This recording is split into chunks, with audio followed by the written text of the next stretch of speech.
INR, he provides strategic oversight for the entire portfolio, including brands like Nokia, Citibank, HP, and Danone. Please welcome Thom Kennon. Thanks, Steve. Thank you, Steve. So what I'd like to do is set the stage a little bit with what I call an emerging or an evolving theory of everything. And it's this idea, which I think is essential, I believe, can be a central sort of operating insight for all of us marketers and brands. When we attack this space, when we understand this space, when we take advantage, I think, of what's a revolutionary change in human behavior. And this is idea of mobilityness. Okay? And mobilityness, I think, it's bigger, much bigger than just quote-unquote mobile. I think mobilityness gets at this idea of this sort of operating conceit that we all have, that we can have anything, anywhere, anytime, for any reason, any moment. This idea that I think that humans move now almost seamlessly from research and discovery into engagement, into purchase, into loyalty.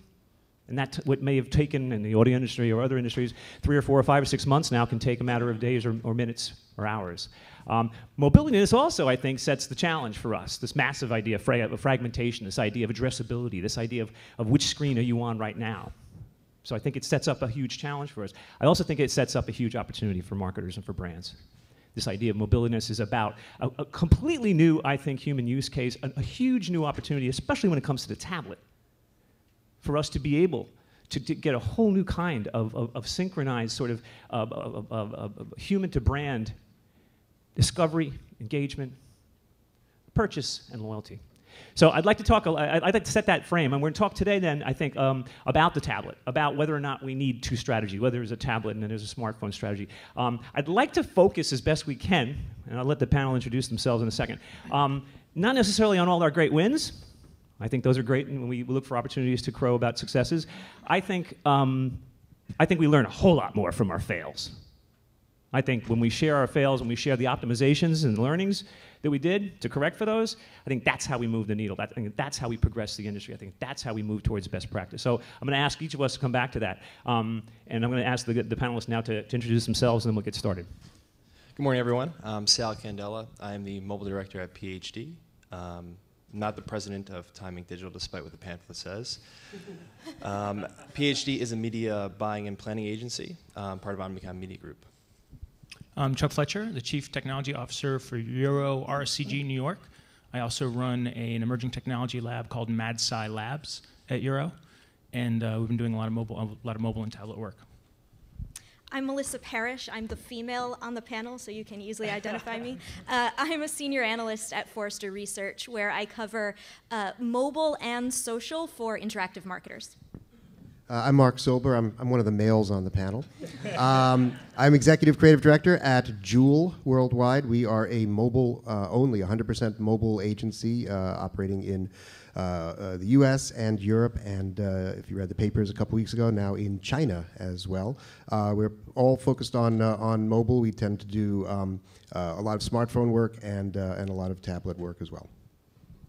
Hi, I'm Richard Ting from RGA. I head up RGA's Mobile and Social Platforms Group. I've been with the agency for over 10 years, and I essentially started the Mobile and Social Group back in late 2006, and it's grown quite considerably over the last 2 years because of where the industry is heading. So. Fantastic. So I think what you might recognize is we've got almost a perfect storm here of experts and of thinkers and of doers in the space. Right, we've got creative guys, we've got technology guys, we've got media guys. And I think that what I'd like to do is that we keep coming back to who and why we're sitting out here talking today, whether we're in the room or we're following on Twitter or the stream, is this idea. Everybody know the Seymour Glass family? Everybody read Salinger's great story? There was a great story I'll recommend about this family. The Glass family was huge on the radio in the 50s or whatever, and when the oldest son, Seymour, used to tell the little guys, remember Franny and Zoe, don't forget to shine your shoes. And finally he said, why am I shining my shoes? We're on the radio. Nobody can see me. He says, well, there's a radio audience, and there's always somebody out there. And she called him the fat lady sitting in the front row, and she can see. So I'd like to think about, now I'm not making analogies here to fat ladies, and that's an awful, pre-progressive way to think about anybody. But I'd like to picture who we're talking to, and I'd like to, again, in the context of what the learnings and the optimizations and what we think we're doing and what we need to do next and where all this is going, I'd like to picture the brand manager. I'd like to picture the junior strategist out there. I'd like to picture the creative director trying to figure out how this goes in the mix. And I'd like to picture the media planner out there. So let's set it up and start it off. Melissa, what's changed? This feels like a brand new human behavior, a new use case, and I'd love to come back to that. I know Steve is a huge fan of us tying things back to the use case. I'm an experienced strategy guy. I believe the use case, the human behavior, is what matters. Is this brand new human behavior? Melissa, what does the data tell us? Well, I mean, I think the question is what's really interesting. Is it a new human behavior? I would have to say no. Is it a new technology? It's a new technology, but when you consider why tablets are gaining such huge amounts of market share, the data is showing that it is not a complete move away from sort of the multi-PC household that we're so used to over the past few years. It is a multi-screen experience. Consumers are using tablets while they're sitting on their couch, while they're in bed, certainly when they're on the train as well, but it's a multi-screen experience. It's about looking for information and experiences in a multimedia kind of way. I think it indicates very common, long-standing human drives, but the technology that they use to facilitate that kind of behavior is what's changed. Okay, I think I totally agree. So let's use that as a way into the couple of questions and some thoughts, and let's drive some discussion around this. So, is this really new media then is required? Really new media, is that what's required here? I think, and we've all seen the stats. Everything in the last 7 or 8, 9, 10 months have been astounding when it comes. And to me, some of the most interesting is the higher rates of engagement on the tablet, the higher rates of click-through on the tablet, the higher basket size on the tablet. I mean, maybe right now they're skewed because we're talking to people who can afford a tablet and the other 3 screens at the same time. But I don't think so. I think there's something here, and I think Chuck, you get into this idea about content being first and foremost. So I'd like to have a little bit of throwdown here between the media guys, the content guys, and figure out whether or not, if we continue to just figure out, is this the opportunity to cram more ads into a different space, or to just plan better and richer ways to fit pre-roll online video into the experience? Is that the answer here, or is there another way in that we need to solve for here? So it's Chuck, and then I'd love to see, Sal, what you think about what Chuck's about to say. So the experience on a tablet is really different, right? So I always felt when people tried to recreate magazine experiences or even shopping experiences, catalog experiences on the web, kind of left me cold. Didn't have the impact. It was too clunky going from page to page. And with a tablet, especially the specific applications, that people have really built beautiful things with things like Flipboard and the Gilt catalog and Amazon Window Shop. I don't know if you've used that, but it's a really nice way to browse. And you can just kind of get lost in it in the way that we traditionally got lost in print. And I love the idea of this print plus idea. Some magazines are referring to print plus as you get a magazine and you get the digital subscription. But I think of print plus as a little bit different. Something as give them the print experience that no other platform can deliver, but add some interactivity. I think some of the first magazines that came out were a little over the top. The Popular Science and Wired, all kinds of crazy navigation. It was too much. So I think people dialed it back, and now they're doing kind of traditional page flips. But I think we'll start to see more interactivity come back, which is adding value to the ads, adding value to the content, to the whole experience. So what's a media guy do with that? So I think it's interesting, Tom, you mentioned we don't want to just stick ads in certain places. Part of my job is to make sure that people are seeing the ads, right, so we could subsidize the content that's being delivered to people. I think, in the early stages, we saw some of our clients in, various verticals of entertainment, tech, retail, really explore what they can do in the tablet space. So it may have started out as being, you buy something in a magazine and you get an add-on in the tablet space. We saw, the initial kind of results from that were we were putting out static ads, and that was, for the first opportunities that were available. Since that time, we've been able to see, and we always talk about the experience and what the experience is to the consumer. And we always make sure that whatever we're doing, it's engaging, it's interactive, it's fun, and bringing something of utility to the consumer, because at the end of the day, you want to engage them and have them spend time with the brand. So again, we're not forcing ads into certain areas, but it's more about bringing them something useful and engaging in something fun. Cool. Now, Mr. Silber, we all know you're a world-renowned tablet evangelist for as long as these beasts just like that last guy have been standing in at 10 minutes captivity. ago. And I'm interested in your take, and in Richard, your take. What do creative guys are doing with this, with regard to format, with regard to distribution, with regard to engagement, Sure. and all that wonderful stuff? Well, one thing that I try to do, and I wouldn't say it's successful all the time, but is to get people to think of this as not just fighting the last war. You know what I mean by that? It's like when I'm at the risk of revealing how old I am. You know, I remember when we first started doing websites, people basically took, you know, existing print or existing brochures. We even called them brochureware, right? Because we just like, it wasn't necessarily just a lack of imagination, but in the interest of getting stuff, you know, getting stuff online and making progress, we thought you would kind of like do the thing that worked before. And I'm not actually this old, but I know that I'm told that in the early days of television, you know, the first ideas were, let's take those radio spots and let's have an announcer stand there and read it to you. And it was really not until Procter & Gamble came around, like in the early 50s, and said, hey, I know, we can demonstrate how the product works, that television then took off as a medium. So when I say fighting the last war, to bring it up to present times, I think it's very easy to look at tablets and say, well, it's sort of shaped like a PC, and we think we know how advertising works there. And it's a little bit like a smartphone in the way you can carry it around and stuff, and we're starting to think we know a bit about how advertising works there. So what I try to do on every project is say, let's think a bit about what this user scenario is. Let's think about what the user is actually doing, the person we're trying to reach with this particular message, functionality, content, whatever it is, and let's walk through the stages that they're going through in their day or whenever it is we expect to be reaching them. Are they in front of a TV doing a dual usage type thing? Are they on a train? Are we expecting to use this at work? Are they in an airport frequent flyer lounge? Once you start thinking like that, plus the various sort of what the form factor of the tablet does and the way people engage on it and really focus on it and so on. Once you think about that, you do start to come up with ideas that are not just something we did before that we can now present here. So that's really, if I actually were an evangelist, if anybody but you knew that, that's what I would be out talking about all the time. So I was going to say, so to set you up, Richard, because your job, I think, and your responsibility at a broader agency that doesn't have the luxury of working specifically in the mobile spaces as in Jewel, is to understand the implications of content that's imagined, that's briefed, that's created across multiple channels. So what do you do with that?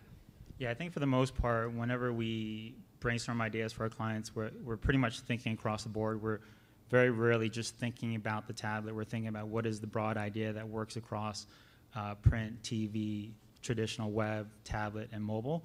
And in some cases, part of that idea will manifest itself a little bit more within the tablet space, a little bit more in the mobile space, but typically we have to really think about what is the unified message, the unified experience that we're trying to push out to these consumers. Very rarely do we ever go into a situation we say, we are brainstorming and strategizing specifically just for the tablet. I think there are some instances where a brand might have a very specific need for a tablet application or experience, but I think for the most part, a lot of this work that we're starting to see get pushed out to the world has to be integrated, because from a consumer standpoint, consumers are really accessing content through their phones, through their tablets, through their computers. Now they're going to start accessing content on their televisions as well. We have to just really think about making sure those experiences are unified and they work properly across the board. So very rarely do we ever just think specifically about a tablet application. Do you write two different briefs? Are you writing a single brief for this content and just imagining that it has different applications through various touch points? Yeah, I think in some cases, yes, there are two separate briefs. And in the first case, we'll get a brief that comes in, and the brief is more about what is the overarching idea, what is the overarching experience that we're trying to push out to the world. And in some cases, that overarching idea will manifest itself across multiple touch points, right? So that's one type of brief.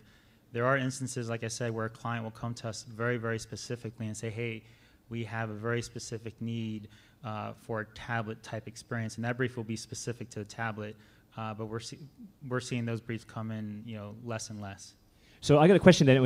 In that world where we've got a theoretical unification of content and experience across multiple touch points for a singular audience that we're trying to drive some sort of behavioral outcome, Chuck, how do we do that technology-wise? There's very interesting things happening right now with Chrome, with the ability to have cross-platform cookies potentially on the horizon. How do we integrate and optimize those experiences across these screens so people don't see this as 4 different brands across 4 different screens? Right.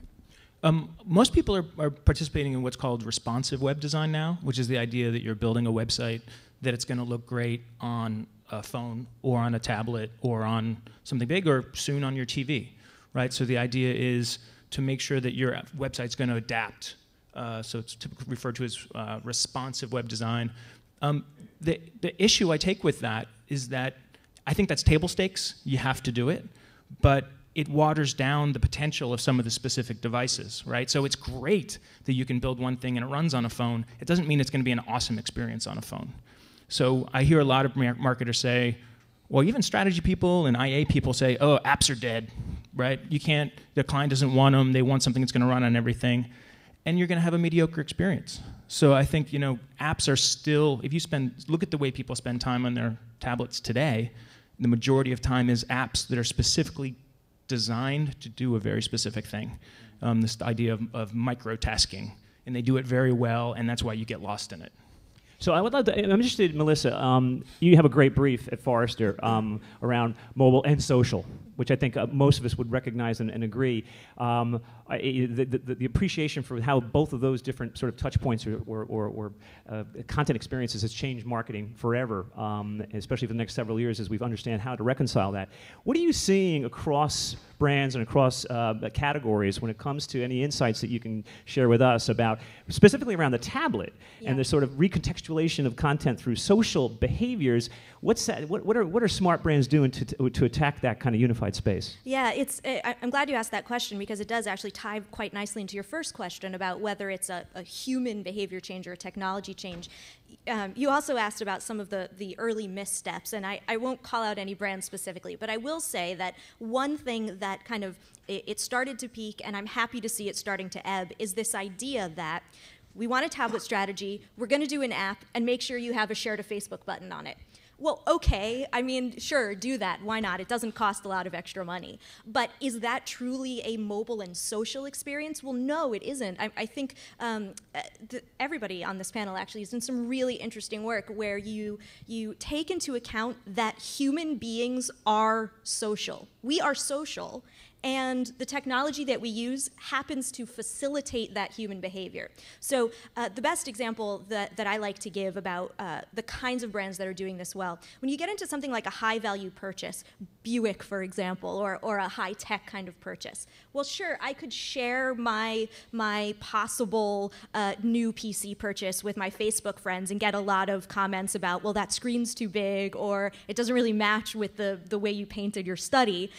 Not the most helpful feedback. What I want is actually expert advice from people like me, who I may not already know. It's still a social context, but building that kind of specific, targeted, direct feedback mechanism into a tablet experience is what makes it truly mobile and social. It isn't just, by the way, tweet this out. That's fantastic, and this reminds me now of consumption. So let's talk a little about consumption. The most amazing thing for me, and this almost argues against my, let's not just start fitting stuff into a smaller screen or the same old stuff. One of the most amazing use cases that I've observed in my own family, I have 5 wonderful kids, and I look at my 11 and my 14, my 16-year-old, and their propensity to sit around for hours on end, my 11-year-old will search YouTube on his tablet, on his little Kindle Fire. Right, which everybody in my house got for Christmas, by the way, because I was tired of giving mine up for the month before Christmas. But he'll sit there and watch videos for hours on end, this little teeny screen. I, over the holidays, took advantage of catching up on season 1 of Downton Abbey, I'm embarrassed to admit, on this little stupid 7-inch screen. That to me is pretty amazing. So Sal, when it comes to consumption, when it comes to content versus media versus experience or all that integrated, what's a media guy doing about all this? Well, I think it's interesting. I mean, we've talked about the idea about consumers using all these different devices, all these digital portable devices, or watching TV or whatever it is. Consumers aren't distinguishing between screens. It doesn't matter to them. They're using a smartphone, they're using a tablet, they're using a laptop, they're watching TV, they're reading a magazine. It doesn't matter to them. They're doing all these different things. For us to approach it in a way that's like, well, we need a tablet strategy or we need a smartphone strategy, I don't think that makes sense. I think it's about having a holistic strategy, right? That starts with an insight about the consumer audience that you're trying to reach and taking that into making that a big idea, and that big idea is understanding when and where to reach these people and how to reach them best. So, that's kind of the way we think about it at PhD, where it's more about a holistic strategy and a way to reach people through all these different media channels when it makes sense and at the best time. So this gets interesting, and I'd be interested to see what Juul's doing about this. This idea of, because you have the luxury of concentrating almost exclusively in this area and around tablet and mobile, but you have to be working with folks that are buying and selling and optimizing media and content across multiple channels. How do you deal with all this? Well, I mean, we've got a couple of things going on, and one is that we are working with a lot of people who are buying and selling media, and I do think. Forgiving, hope my media buddies on the panel and in the audience will forgive me. I do think that there is an interest in just saying, you've got a flash ad, a flash banner, whatever that's running here. I've got a little widget that converts it on the fly, and now it's HTML5 and it can run on your smartphone. And I tend to find those kind of things very, very uninteresting, because yes, you can do that, but we haven't even begun to answer the question of what should we be doing. The other thing I'll say is that we do have the luxury of focusing on mobile, but we don't work in a vacuum. I mean, when I work on any given brand, it's not like I'm not aware of what else this brand does in other media. I tend to think of it, brands are sort of like people. Was it Romney said that corporations are people, right? But he's wrong. It's actually brands that are people. And just like you people, you behave differently, and I hope appropriately, in different situations. You behave one way here, and another way when you're home with your family, and another way at work, and another way somewhere else. The point being, you've got many different faces that you put forward to the world, just like, let's say, Coca-Cola has a face that they use when they sponsor the Oscars, and another when they've got their name on a billboard at Yankee Stadium, and another when they're sponsoring a heavy metal tour. It's still Coca-Cola when you get back down to it, but that behaves differently in different cases. And that's really what I think we're all, in a way, getting at, is that any given brand you're working on behaves a certain way in print, in a particular setting there, and another way on a smartphone and what the user's doing with in that case, another way on tablet, another way in television. But it all has, if it doesn't all come back to being the same brand, then whoever's working on that has totally failed. So I think that's really insightful, and I'd love to see Richard and Sal have a little bit of a throwdown here, because to me, what I think we're getting at here is this idea of having integrated content strategies and experience strategies, rather than necessarily an old-fashioned media strategy. So how do we reconcile that? You're looking at and responsible at RGA, of course, theoretically across multiple touch points and channels. What does that look and feel like? Are you beginning to move towards content strategies more than media strategies? And how are you synchronizing and working and coordinating with that? And mindful that Sal's going to have a riposte right after you get a chance to speak. Yeah, I think it's a little bit of both. I don't think the world is completely moving away from paid media. I think, the experiences that we're building for our clients, we try to create experiences that consumers will want to share. So we really focus on what is the content that people will care about, and then eventually push out to their circle of friends. So we really focus our energies on that earned media aspect of the content. But in some cases, if there is budget to buy media, paid media always works in terms of generating awareness around a particular experience. So if we are actually launching an application into the world, we can't just expect that people are going to know about the application. So we do go through our paces in terms of thinking about how do we promote this application, and paid media always does come into the conversation. In some cases where budget may be slim, we may think of other scrappier ways to promote applications, and the same philosophy applies on the website side of things. So mobile websites, tablet sites that are optimized, any type of responsive web program as well. But media, I don't think paid media is going anywhere. But the focus nowadays is really around generating that earned media through social experiences. Sal, what do you think about this? I mean, how does a media guy plan in this new world? No, I wouldn't totally disagree with Richard in that area. I think that what we do in paid definitely has to have an effect in how it gets earned media out of that. What's interesting, though, I think, is that at times when there are apps in market, we have to make sense of kind of a million different apps across different app stores, and how do we get apps downloaded in a certain way. But to that point, I think that it doesn't really put us in a bad position to use paid media. There are opportunities to use it in certain ways, but I wouldn't disagree in that. I think that the media marketplace in tablet is extremely fragmented, and it's definitely a challenge to reach people in certain areas. I think there's a lot of different ways you can reach them, right? There's really like 4 consumer gateways in which we can reach people. There is the opportunity to reach people in tabletized magazines and newspapers. There's the opportunity to reach people on websites when they're accessing their browsers on tablets. There's the opportunity to reach people through apps. And then even more recently, the opportunity to reach people through personalized content curation apps like Pulse, Flipboard, AOL Editions, Yahoo Live Stand, all of these different things. We have to make sense of all of this and figure out what is the best method of delivering a message to somebody. And even in some instances, we're not just going out for paid media opportunities. We're looking to partner with apps in certain ways to develop a relationship with the consumer, but bringing them something useful and valuable. It's not just about slapping an ad on somewhere. It's about bringing somebody a piece of content or bringing them something that's valuable in sort of a sponsorship opportunity. So this raises a very interesting question, and I'd be interested to see what you're doing, and Chuck, what your insights are about trackability, about personalization, right? So I think what we're seeing in the last several weeks and months about where I think Chrome and Google are heading is very interesting. I think the idea that they could potentially be very soon giving us cross-device and platform personalization and cookies, tracking, and delivery of content based upon where I am at different times and different devices. So what are you guys doing there? And Chuck, what do you got from a technology standpoint? How are you making sure that's baked into the brief, and that's baked into the optimization, that's baked into the engagement plan? So I think cross-platform targeting is something that's going to be becoming more and more relevant, right? The idea of hitting someone in the morning on their smartphone when they're checking the weather, hitting someone when they're checking the news on their laptop at work, and then hitting someone at the end of the day when they're on their tablet sitting on the couch. I think hitting people at certain touch points throughout the day is extremely important. Whether we can understand that and track that is another thing. And I think that we're making inroads to get there, but I think we're still a little bit away in terms of being able to do this thing across multiple different devices and at scale, I think. For us, we do more websites and app development, so there's not so much of the having media within our content. But we have to track everything. It's a critical piece of what we do. You might not know this, but pretty much most apps are tracked now anyway to the same level that websites are. You can use Google Analytics just as easily, and Omniture and all these things have systems and SDKs to embed tracking into all these platforms. It's actually hugely valuable from a brand perspective because we really do know what's working and what doesn't. So from a platform standpoint, I think that raises some interesting questions. Melissa, what are you seeing when it comes to, so that we've all been arguing, I think that the argument's over, but the apps, I believe, have been sort of a bridge into the future, but they still have these little siloed ghettos of experience of trackability in very many cases, and obviously distribution based upon OS and device.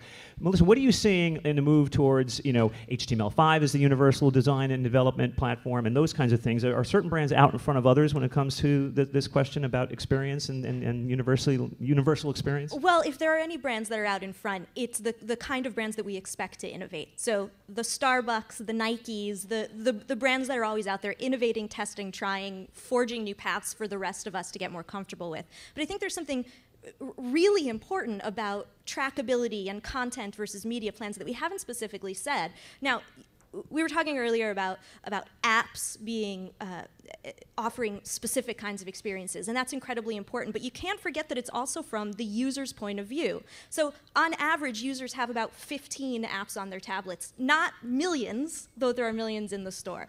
And of those people who have 15 apps on their tablets, they're using about 5 of them once a month, or 5 of them on a monthly basis. So it is about delivering specific experiences. So that might mean that your tablet app strategy is about loyalty, engagement, depth, etc. Your objective as a marketer should be to engage at that level of the customer life cycle.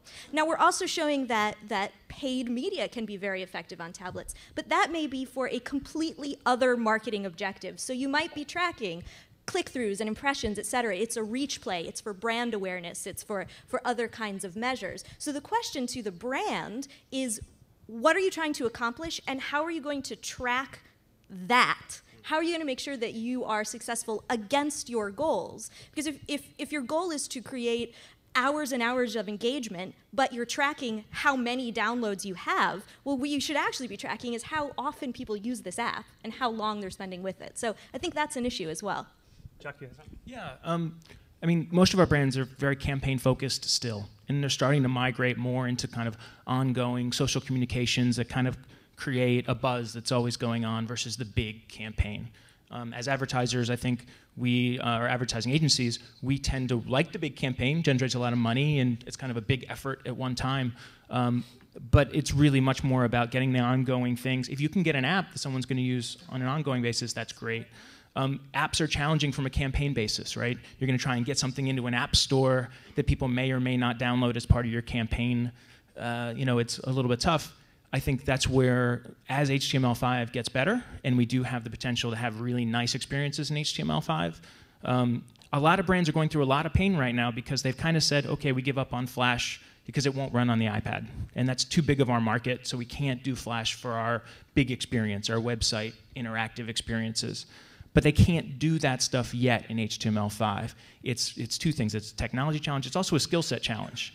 As the Flash people, and there's incredibly talented Flash people who've been doing this for 10, 15 years, now have to migrate over to a completely new tool set. And there's a percentage of them that just won't do it, right? They're going to get left behind. Yeah. And this raises for me one of the most fundamental questions, actually, about this idea of where all this is heading. And unfortunately, I could not fit my flat screen into my bag, but I did take 3 of my 4 screens with me today, like everybody else I'm sure freaking did today. And that's, how long can that last? I don't think much longer, right?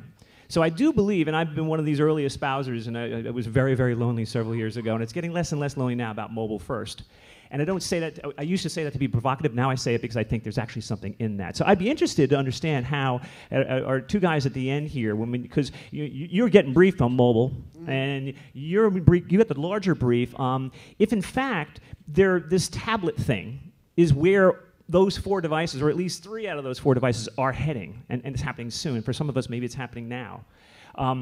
How much does mobile first really play into our, I mean, because you espouse that, what are you doing with that? Let's go first. Yeah, what do you mean this is where they're all heading? It's going to, you're saying it's going to replace? I mean, when you say all the devices are heading towards that screen, I don't see that. I mean, I think that people are still going to have giant TVs in their living rooms, and they're going to have tablets they use that are probably lying next to the TV, and they pick up and use while they're using the TV, and they have something that fits in their pocket that they use when they're out and about. So I haven't. Nobody's convinced me that those other screens are. I don't know if you said going away, but I think again it's putting ourselves in the user mindset. How are they actually moving from one of these to another? I mean, I think some of the most interesting stuff is the dual usage kind of things, when you're able to give users again not just messages but content and functionality that is on their iPads that is relevant to the thing that they are watching on TV.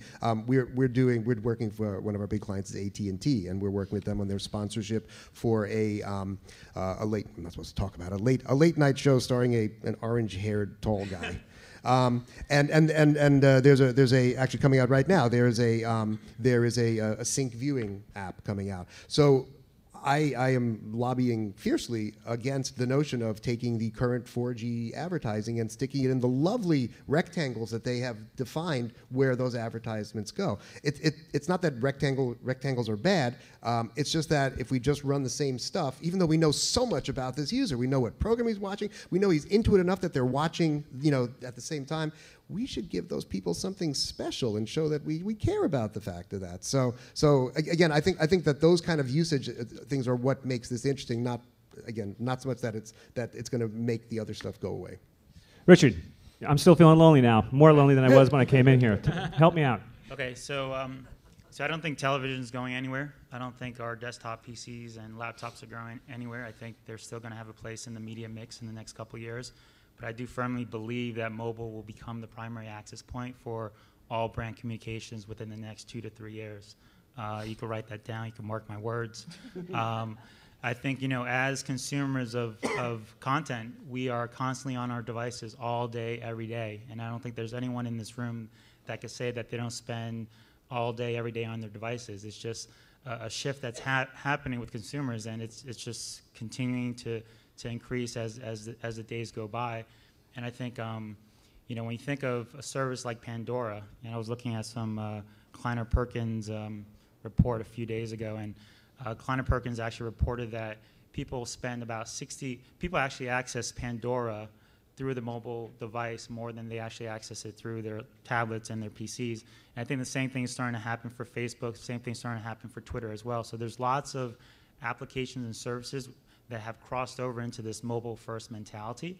So I think when you think about that, and you think about advertising in general and where advertising is heading, a lot of advertising won't be focused just on banner ads in the next 2 to 3 years. Advertising will start to shift into more of these applications, services, and products that brands put out there for consumers. So if a brand could actually create a product or service for consumers that consumers love, they'll use that product and service all day, every day.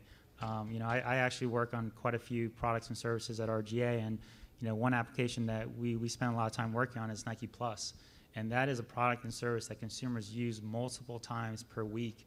And it's like we're not forcing consumers to use it. It's just a great service that consumers love. So I think as brand managers out there, brand managers are starting to think about this, and they're saying, well, maybe I shouldn't be buying media and just putting out paid media.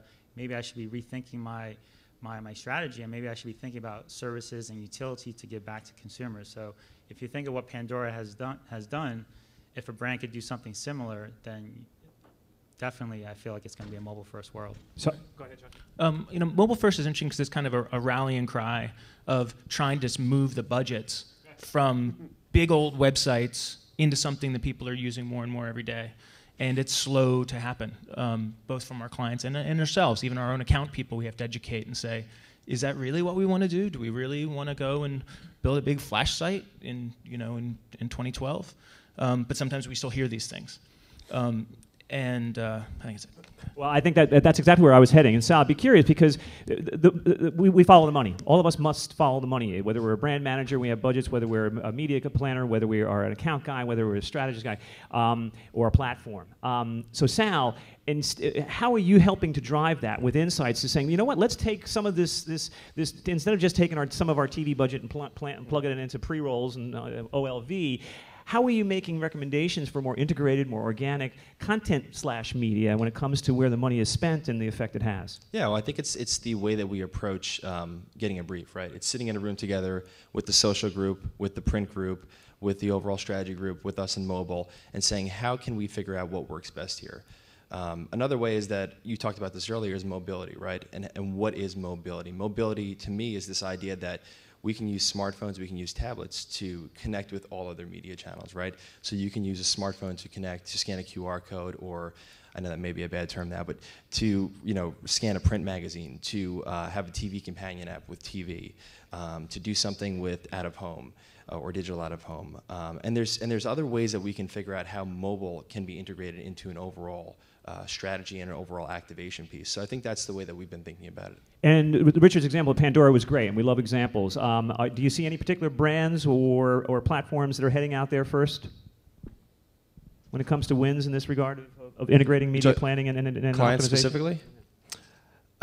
We do a bunch of work. I don't know exactly what I can speak to, but recently we've done some work. What's that? Categories? Yeah, recently we've done some work with a technology client, and we've done some great stuff in the tablet space where we've worked with Pandora, we've worked with The Daily and a variety of other tablet publications and apps.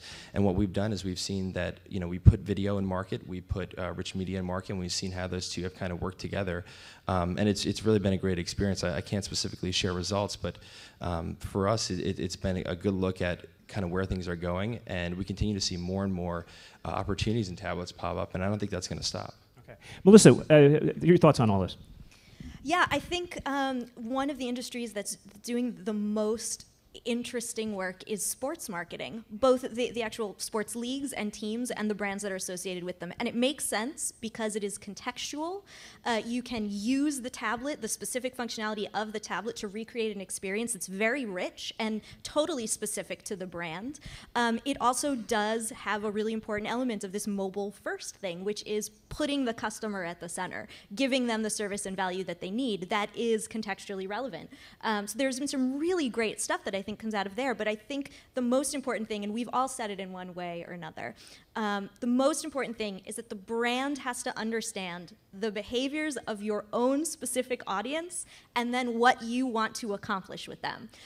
That's going to lead you to the right tactic, whether it's a tablet or not, frankly. And I think the beauty of everything that we've been saying is if you can actually put the customer first and you start doing that across all of your programs become integrated anyway and frankly better, because you're giving service and value to the customer, and how can that ever be wrong? Can I just say, it's funny, I think what's hard about that for brands is that I think that is harder than, I think we'd all agree that's harder than coming up with just an advertising message that I can run the same way, Absolutely. TV. And I think it gets, some people shy away from it, either consciously or not, because just the idea, like we were talking customization, personalization before, it's like, think about for like big brands who have a wide range. We work with Dell, for example, and they've got big business, small business, they've got consumers, they've got education, they've got government, think about all the different things. If we talk about ways that you need to customize, even within any particular group, within large enterprise, there are so many kinds of companies that the idea that they're going to like be able to really envision what all these people are doing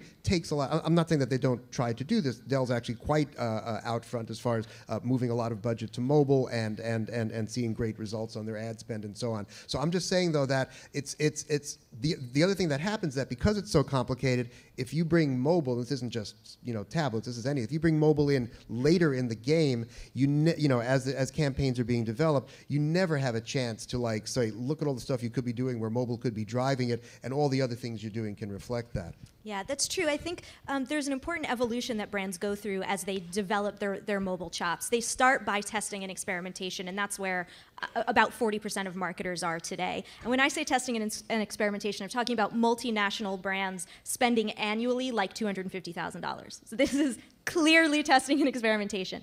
They move on to something that's more like a device strategy. So they take their flash banners and they make them mobile friendly and they see what happens. Usually marketers are moving through that pretty quickly, which is great. But it gives them important learning. They start to understand what their customers are doing, the kinds of messages they're interacting with. Then they start to look at mobile channel strategy, directly targeting their mobile consumer, with help from mobile specific agencies very often. And then they start going, okay, I think we're starting to learn this. I think we've got a handle. Now let's really start thinking integrated. So there are steps that marketers are going through to get there. But absolutely, if you can push your organization to move through those steps and gain those learnings to work to an integrated strategy, that's definitely the way to set yourself up for success. So this raises for me a very interesting question about category application and the difference between a dual strategy.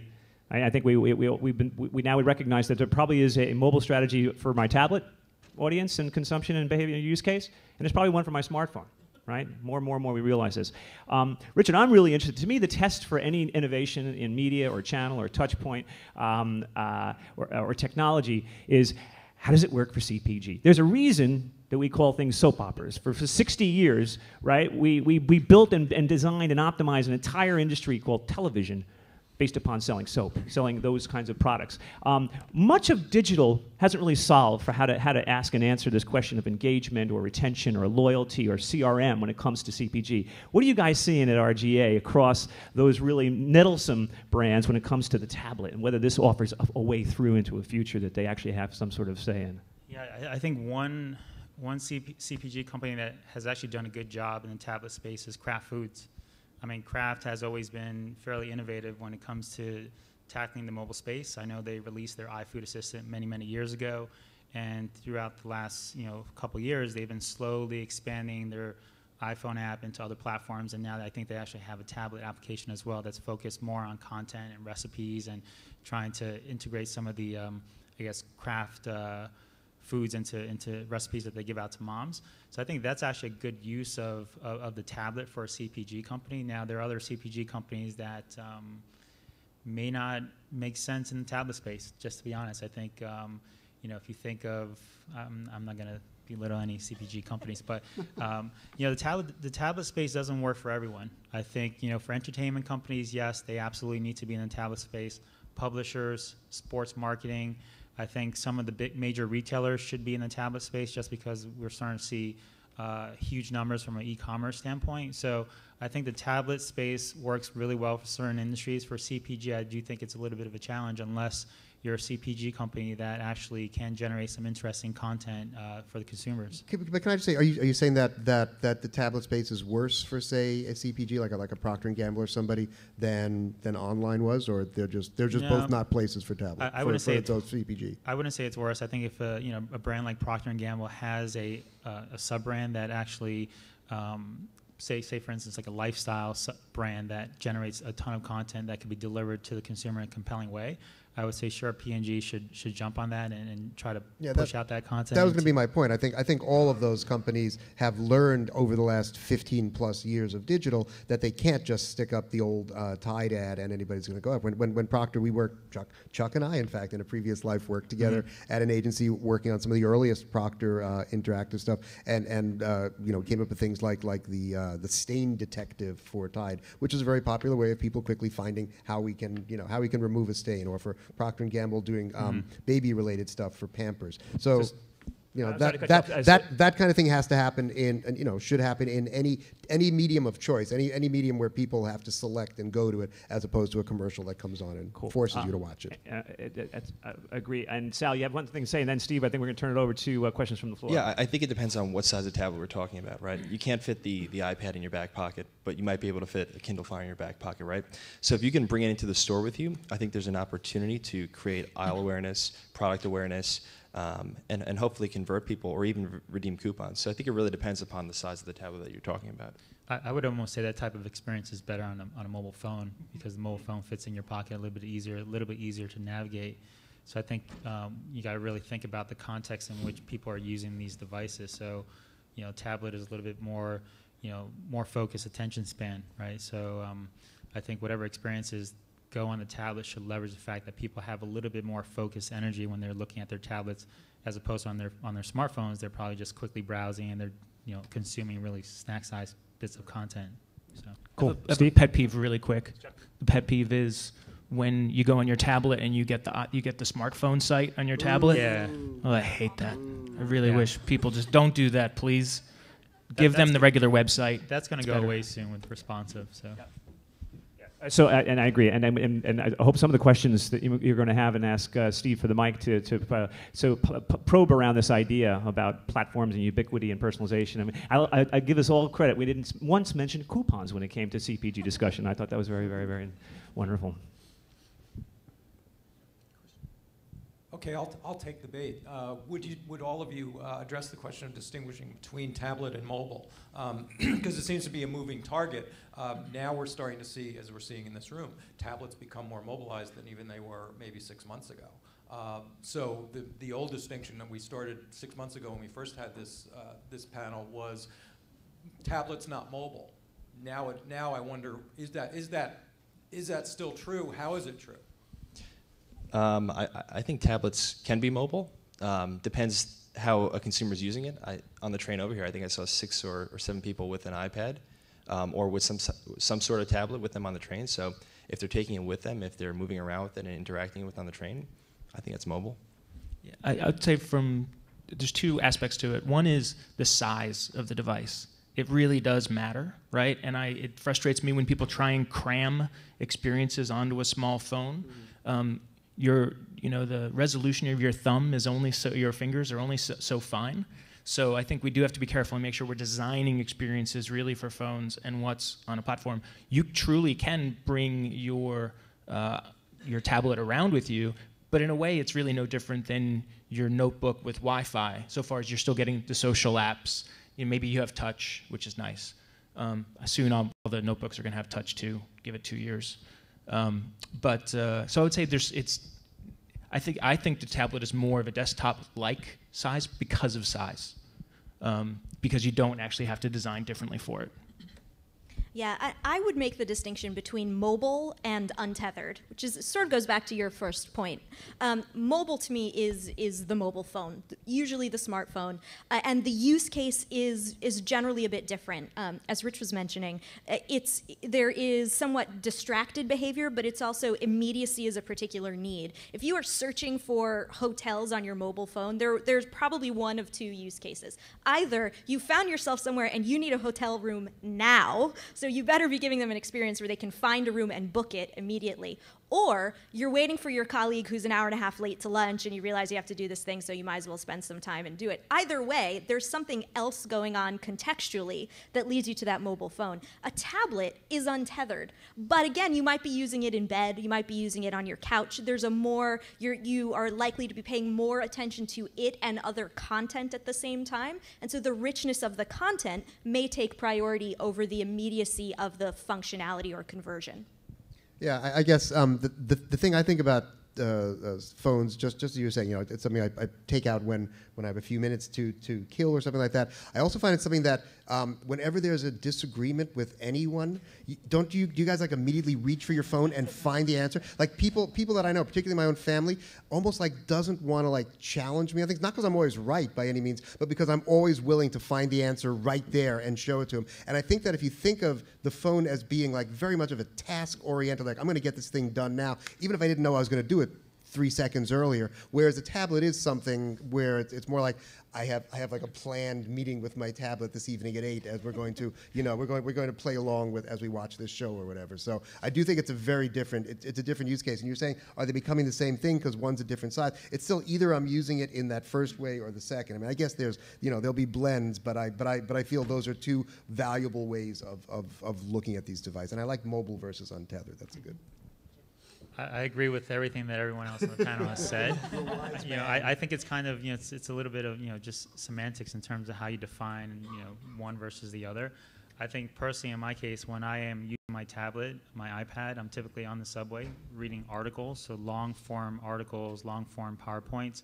These are things I probably would not consume on an iPhone. Also, when I'm at home, I'm typically on my couch, watching television, dual screening on my iPad, possibly surfing and browsing, maybe shopping as well. So I would probably say my in-home tablet experience is a little bit of a lazy browsing experience where, if you're doing focused browsing, you're probably sitting at your chair on a laptop, you're really engaged in whatever you're browsing on your laptop. But I think, you just have to really think about what the context is in terms of how people are using these devices. And, I think before I mentioned, people on their tablets, they tend to shop a little bit more than people on their smartphones, just because I think you have a little bit more ability to browse and look at nicer images on your tablet. And I think the numbers actually show that. I think maybe it was a Forrester report that actually said people are shopping 51% more on their tablets than on their smartphones. So I think lazy browsing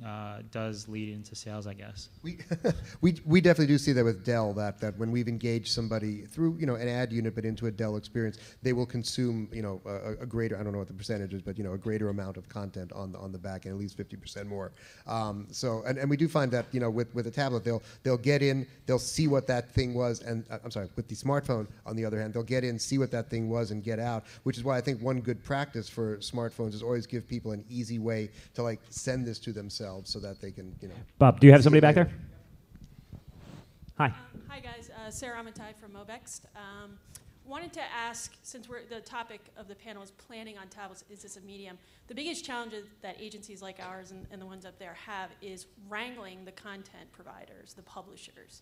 So you have the mobile team calling on you, you have the print team calling on you, you have the tablet team or other digital partners calling. How do you guys wrangle all these partners? If we're going to be in the center of the strategy, whether it's tablet or it's mobile, how do we wrangle these non-integrated content providers? How have you guys met the challenge? We actually have a role in the agency called traffic that still exists, which is actually just to do this kind of a thing, and they handle what the print people need and the digital people need. I think we're talking about in the front end, aren't we, as well? Talking about reps, right?